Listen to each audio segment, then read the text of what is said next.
So in this video, we're going to be explaining our program that solves the graph coloring problem for 4 colors.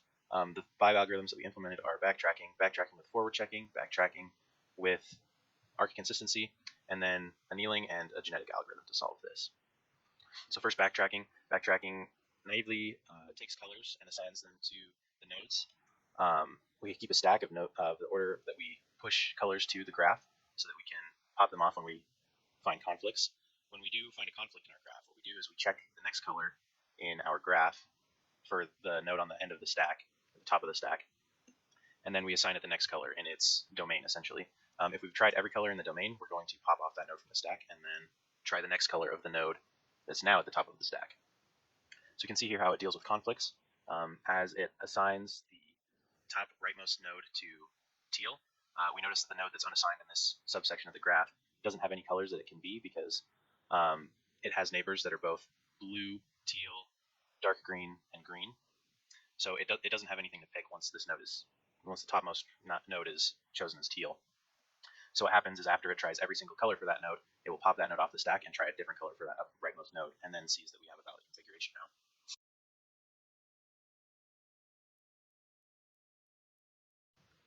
So in backtracking with forward checking, we gain an extra forward check step. Once we assign a color to a node, we check all of its neighbors and sees if those neighbors are unassigned and don't have any valid colors to choose from, then we're going to, instead of checking a different path, we're going to immediately change the color of the node that we are currently investigating or pop it off the stack if there's no other ones that exist, no other valid paths to explore.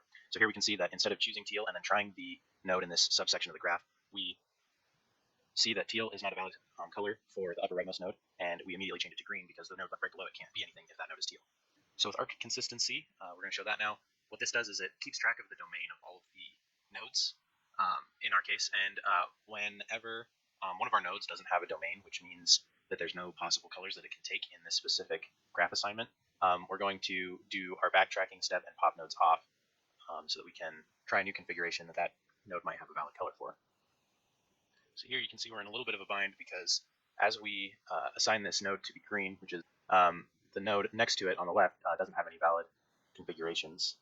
This means we'll have to pop off these nodes in the lower corner of the graph because those are in our stack, and we'll eventually get back to a point that fixes that green node assignment. It just takes a little while to pop off all those nodes.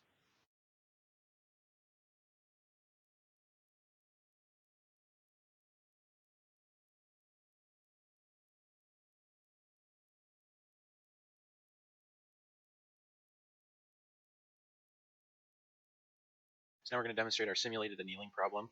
Now this one is a little bit different than the other ones because we do initialize our graph to be random, but we try to resolve conflicts, but we also factor in a temperature curve, which essentially means that early on in the algorithm we make a lot of random decisions that might not help us with our the actual resolving of conflicts in our states. But what this does is it helps us explore our state space so that we can maybe not end up in a local minimum/maximum.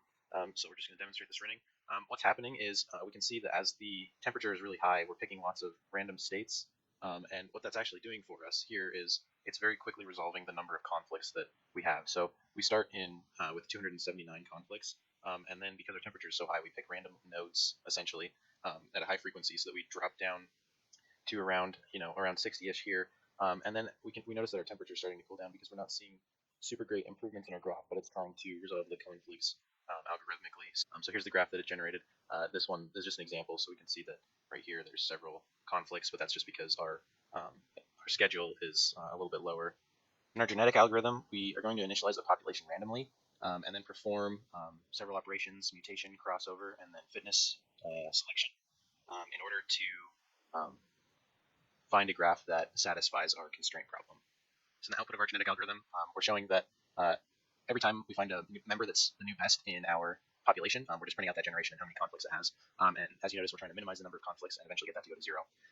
So what's happening is members are being selected to breed, and then new members are replacing old members in the population. And there's a mutation factor so that certain nodes might change colors randomly and not be associated with one of their parents' node colors. So as you can see here, we're just printing out the number of conflicts, and then every time we're getting a better generation, we're just drawing the graph of that best generation. So as you can see here, there are just some conflicts that we're not doing anything to try and mitigate these conflicts specifically. Just because of the fitness function, the genetic algorithm wants to naturally resolve these conflicts in order to be a more fit member of the population.